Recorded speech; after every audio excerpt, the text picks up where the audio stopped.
Hey, what's up, YouTube? Hey, I want to cover a different topic today, which is I think it's going to touch base on a lot of things that um, that gets missed in a lot of the videos that at least I've seen, and that's really is picking the gun that you want to use for concealed carry. And that is it's funny. It's not as simple as one would think that it would be because there are a lot of choices out there and a lot of people out there, and a certain gun that fits for one person may not necessarily work for another one. So let me go introduce some of the ones I have here, and let's talk about those guys, and you'll see what I'm talking about. uh, Ruger, um, LCP, very popular gun. um, Not expensive. You can get these somewhere between, let's just say, 280, 350, depending on if it's got a laser on it or not, anything like that. I've done reviews on pretty much most of these pistols, but um, this gun is the lightest of the bunch. It's probably also one of the smallest of the bunch, and it is very easy to just grab, use, and shoot. Let's, quick safety check on that. Empty mag. Um, but what I found is with every pistol, and these and all the others, there's a pro and a con every time. Every time, the pro of one is the con of another. So the pro of this Ruger LCP is very lightweight, not a lot of stuff to snag on, easy to conceal in your pocket. But the trigger, even though I've done a modification this with the RTK trigger and put a reduced spring kit in it, it's still heavy. And being that it is hammer fired, if you go and practice the range, that and you shoot, and lay a gun flat, be very safe, and then pick the gun up, get on your target, and try to shoot two as quickly as you can and as accurate as you can. And what you'll find is a lot of these double action, guns that are not single action, you'll have a tendency to not be as accurate. And I'm not talking about professional shooters. I'm talking about us normal Joes that are out there shooting at the range. And that, the LCP, the Smith and Wesson, all of them are like that. At least it is for me. And shooting that and trying to getting off is really, really tough. So when I think of a defensive situation, and I'm sure there's many, but I think there are two that at least that I've seen that have been the most common. One is the classic scene where you're in the 7-Eleven or some you know convenience store, and you're over there getting a soda, and somebody comes in and starts robbing the place and starts waving a gun around. At that time, you've got some time to be able to at least be calm, draw your weapon, protect yourself. And the other one would be more akin to like a carjacking, where boom, it's right in your face. How do you know, how do you react to that? Obviously, if somebody's got a gun in your face, you probably wouldn't be wise for you to be digging for your pistol. The element of surprise is better, but in that case, not what you want to be able to shoot. If you have to defend yourself, shoot accurately. You don't want to accidentally shoot somebody else and have the bullets go flying. And particularly stressed out, these I think these double actions, they do their job, and you have to train with them, but they tend to not be as accurate as some of the others. So that's the LCP. North American Arms. Now it's pretty small. It's also in 380 caliber, and very accurate. This one, because the barrel is actually built into the frame and it's small. This gun is very snappy, but once again, hammer fired, and a big, heavy, almost 10 or 11 pound pull on there. So this pistol runs into the same issues that I think like the LCP has, but this one is an all metal frame, and it is probably 3 to 4 times heavier. If I just set it down like this, you can hear how heavy that is compared to the Ruger. It's just lighter. I mean, it really is a huge difference. So what does that mean? You know, putting this in your cargo pants, a front pocket, that's fine. You'll know it's there. But if you put it down low, like a man would do, and say like a cargo pant, and when you walk, I mean, it's going to flop around a lot because of the weight. Where the LCP won't do it as much. I mean, very well, beautiful gun, very well made, but the weight, counteracts the size. So even though I believe this to be more accurate, well, that's what you got. SIG 238. Wonderful gun, more expensive than the others. This runs what, three, let's say 350. This runs 350, 400. These run anywhere from 650 to 750, and they are single action only. So when you get on target and you start pulling the trigger, for me anyway, you could be very accurate with this gun. But like I said, there's a pro and con to everything. The difference is, because it's cocked and locked, you have to carry that with the safety on, because you do not want that to accidentally fire. It would be foolish to carry that with a hammerback and safety off, even if it's in a holster or not. Just by reaching in and grabbing the pistol, there is a chance of this thing firing. Not a good decision to do on that. So the con is, yes, you're very accurate, and it's single action. It's really light trigger, but you have to train to draw your weapon and always pull it down, classic 1911 mode. I'll get into some of the pinky extensions here in a second, but Walther PPK, a little bit bigger than the others, and it has a lot more weight to it. For some reason, even though it's bigger, it seems to be balanced really nice. And what this advantage of this pistol has is you cannot carry it cocked and locked, because as soon as you bring the safety down, well, you can keep it cocked. That is, you can pull the hammer back. Okay, but the difference of this one is it's more like what I call like the Berettas, where you can decock the gun, you can put a magazine in, chamber around, and then you can actually physically take it off safety. So your first shot will be double action. The slide will come back, and everything else is single action. That to me, I've heard some people say, well, that's not really good. I want the action to be the same every time. But in my opinion, in a defensive situation, this gun you can draw and it's ready to fire. Now, the Ruger's the same way. The North American Arms is the same way. The difference is the first one is a long trigger pull, and then once it fires, every subsequent shot after that, as you see the triggers further back, is single action. Very short, very simple. So in that defensive situation, as you pull your weapon out, the first one you can get on target, pull the trigger back, long throw, and your follow-up shots are short.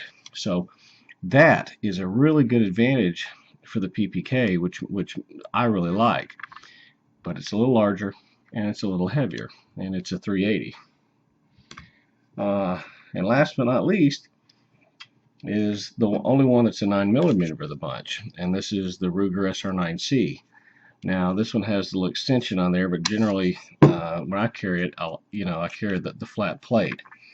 And this gun is extremely accurate. It's a striker fired pistol, and it is short and crisp. And this is probably one of the best guns I shoot for accuracy. So the trade-off is obviously it's bigger than all the other three. But for me, it's comfortable and it's accurate. So that's the first part when you're looking at the guns. The second part is like pinky extensions, and the SIG is probably the best example. Is, you've got 6 in the magazine, and that's a fairly short gun, and will fit nicely in the pocket. And you can put the pinky extension and get 7 in the rounds, And it doesn't look like it adds a whole lot to it until you put it in your pocket. And then you see that, wow, it really sticks out. And you'll see that here in just a second when I show you some of the holster options. So, given that, stock flat plate magazines, North American Arm holds 6 in the mag. Ruger holds 6, and you can buy some kits, which is a nice feature, that you can have the original mag and actually change the internals of the original mag and have it where it holds 7. Obviously, every one of them you can put 1 in the chute, so that gives you, 7 plus 1, 6 plus 1. SIG carries 6 for standard flat plate, 7 for the extension. Walther carries 7 in the flat plate or with the extension. The extension doesn't add to it. And then, like I said, for every pro, there's a con. The SR9C for the low profile magazine holds 10. So that gives you a lot more ammunition to shoot. Now it's a lot bigger gun. Now the Beretta Nano, it holds 6. It's a single stack, where this is a dual stack. So it's just a little thicker, but not much. The C, that's what the C stands for, is for the concealed carry. So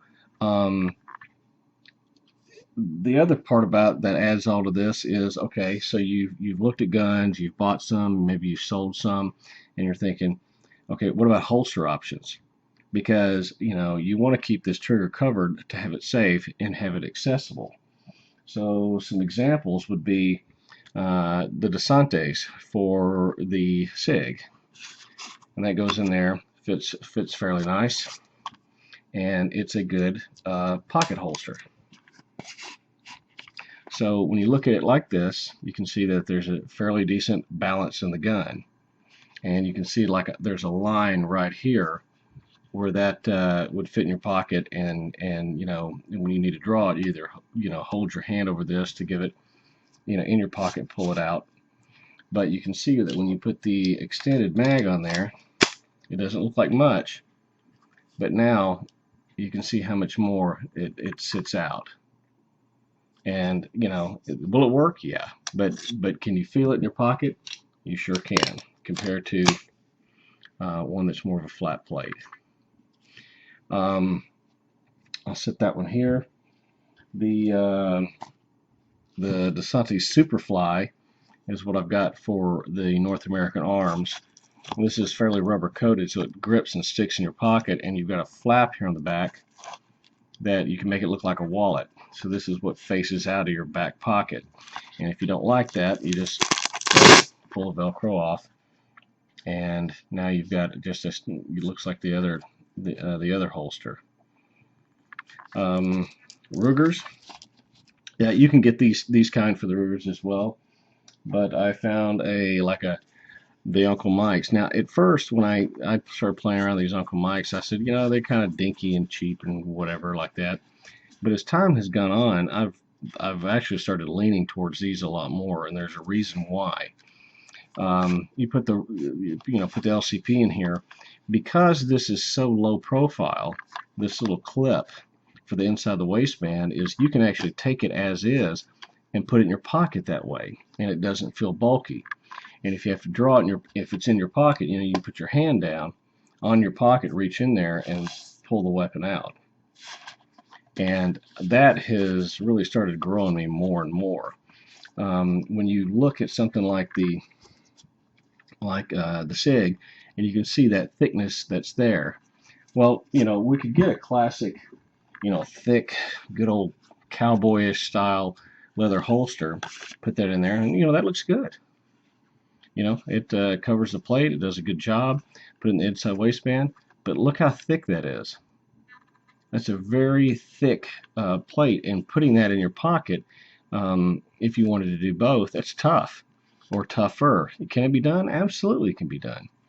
But it doesn't give that same sort of comfort as if you had something like an Uncle Mike, something a little smaller, something that's thinner, something that you could put in your pocket or clip to your belt. So I think there's an advantage to these thinner pocket holsters, especially this one. This is a size 10, Get close on that one. It's a size 10, and for me that fits this firearm fairly perfectly. So if I have it inside the waistband, it's still still an easy draw, but I can also put it in my pocket as well if I was wearing shorts. The same thing goes for like with the this big Ruger.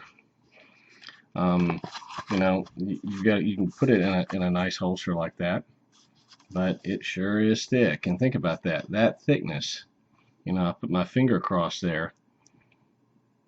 That's a good inch and a half, and that's inside your waistband, clipped in. Very good holster, good quality. Coat does what it's supposed to do, but it sure is thick. So the other side of it would be, you could get once again, and this is one that's got a retention on there, but a little Uncle Mike's on there. It's a lot thinner, and even though this is larger, you could get that in your pocket, but that's a pretty huge difference in terms of comfort as well. So let's see what else. The other choices that I also lean towards is like some of these 511 like fanny packs. And what I found is, boy, they're nice and they're really comfortable, but all they really can do is really carry a firearm. These little pockets just aren't big enough to put anything in. Maybe a key, maybe some quarters. But the trick to one of how these guys work for your concealed carry, you see these flaps pop open. So you take your firearm and you put it in here, and it'll take a big, I've even put a 92 FS in here because the barrel will go all this way. And depending on whether you're right-handed or left-handed, you zip it up and you let that flap sit out. And if you're in an emergency situation, you can just grab this flap and pull. It'll open it right up. You're not having to grab for zippers, and then you can reach your hand in there and grab the firearm. So this has been fairly useful, but the key to all this is I've learned.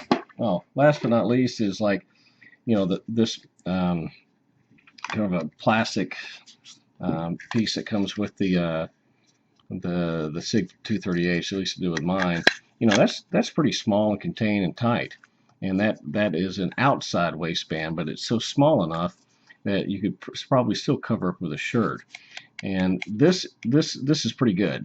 I do like that, especially at the range. But here in Texas, it's concealed, and so I don't want to accidentally have something being shown if my shirt pulls up. So I'd rather have it in my pocket or inside the waistband.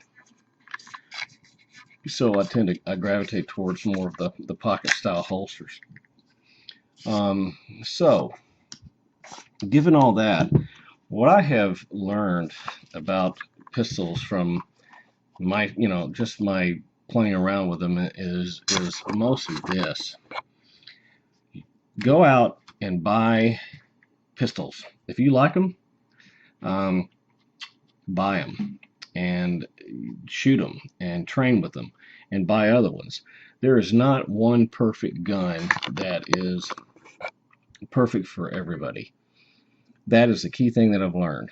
I really like the Nano a lot, but I like this Ruger SR9C a lot more. It carries more in the mag. It's just a little bit bigger, but and that trigger is just a work of art. Now this one does have a safety. I train on carrying this one with the safety on because that trigger is so light.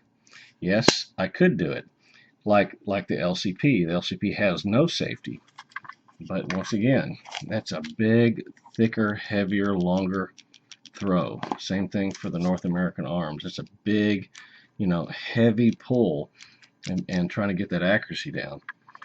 But the key thing that when you're looking to do something for concealed carry is you've got to consider how you're going to carry it, and you will evolve. You'll think you'll carry it one way and you'll do it for a while, and then you'll start doing it differently. You'll also find that you'll carry one for a while, and we gun owners are fickle, and then you'll gravitate more towards carrying a different one. I've carried the 238 for a while, then I rotate back to the LCP, then I carry the Walther, and then I carry the Ruger for a while. Then I'll try this one a bit, and then I kind of just go in. And as time goes on, I tend to start gravitating towards one or the other. So that's the biggest thing I would say is try a firearm. And if you've got big hands, you're not going to like smaller firearms. And if you got small hands, you probably won't like bigger firearms. That's very generic, I know, but that's what I uh, gravitate for, is what fits me and what feels comfortable. And for me, I like all these firearms.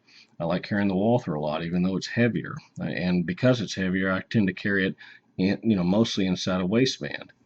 I like the SIGs and the LCP. I tend to carry these mostly in the pocket. And this guy I pretty much keep in a car. I don't carry it as much. And the SR9C, I carry it with an Uncle Mike's in the pocket, or I carry it in that fanny pack.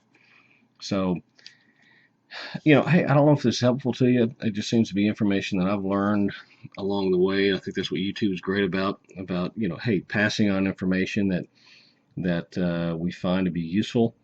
One last thing is the pinky extensions. They are comfortable and they do their job, particularly at the range. But when it comes to comfort in concealed carry, I find that the flat plate is really just better. And I didn't think that at first. I thought, oh, no, no, no, I'll always carry with the pinky extension and the ones that have an extra round in the magazine and all that stuff. But as time went on, I just didn't. I don't have a bias towards caliber. I think a 380 for a defensive situation is just as effective as a 9 or a 45 or a 40. You hit somebody with that, they're not going to.